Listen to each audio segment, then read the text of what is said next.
Welcome back to the series 101 Reasons to Forgive. This is day 98, and we welcome you back to a spiritually conscious journey where we discuss forgiveness, giving 101 reasons why it is important to live a spiritually conscious life, expressing, extending, giving forgiveness to those who need it.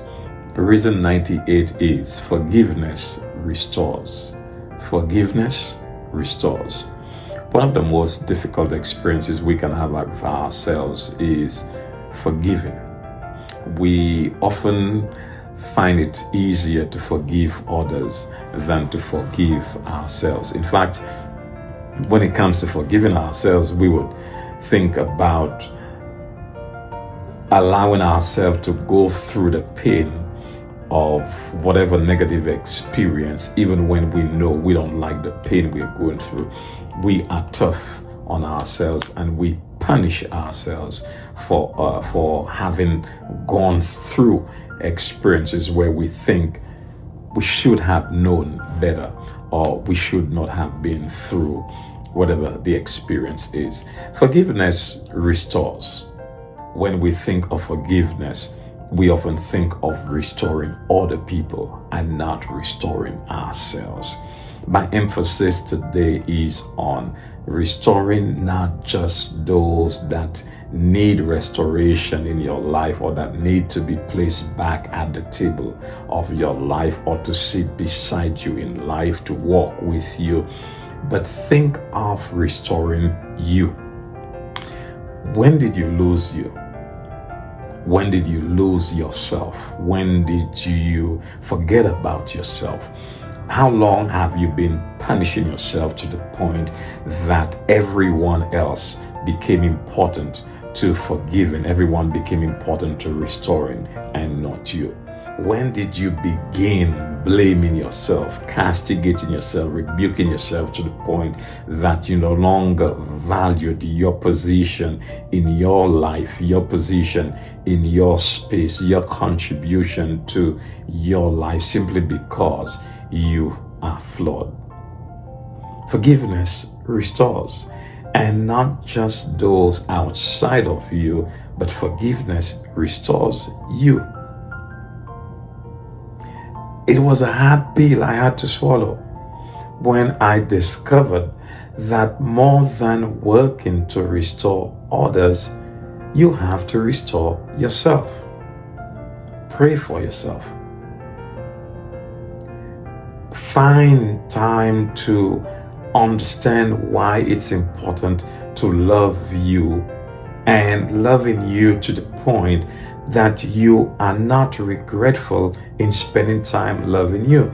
And I'm not just referring to self-care, mental awareness day and moments when we take time to contemplate of how good we are to ourselves.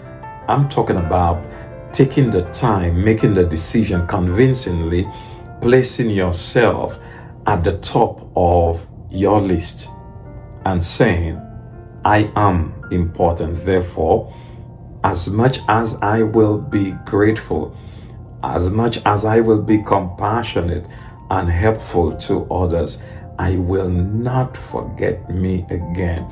I will not grudge against me again. I will not be bitter with myself again. I am going to restore myself to the position of importance, restore myself to the position of being compassionate to me, just as I wish to be to others. Yeah. Forgiveness restores.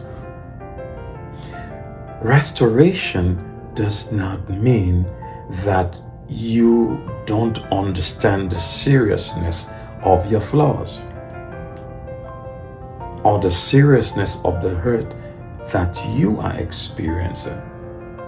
When you and I hurt, you and I cannot deny that we feel the hurt or that we feel it.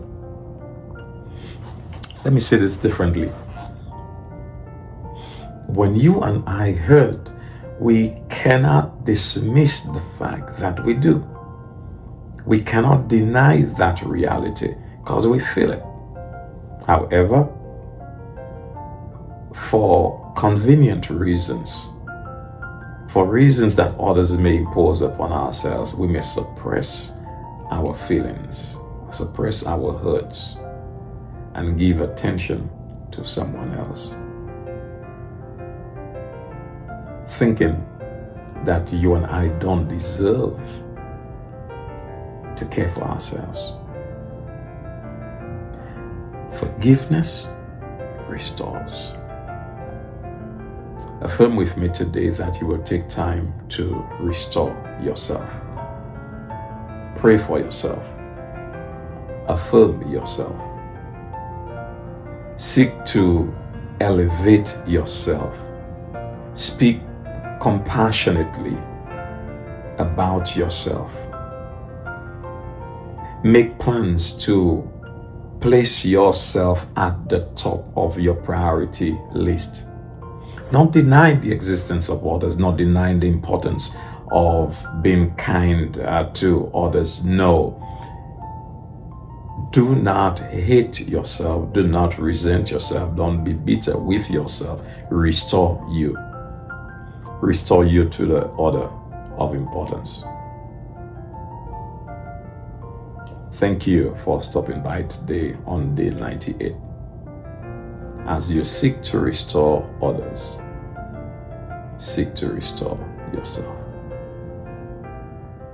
Looking forward to you joining us again on day 99. Remember, forgiveness restores not just others, but forgiveness restores you. Embrace yourself.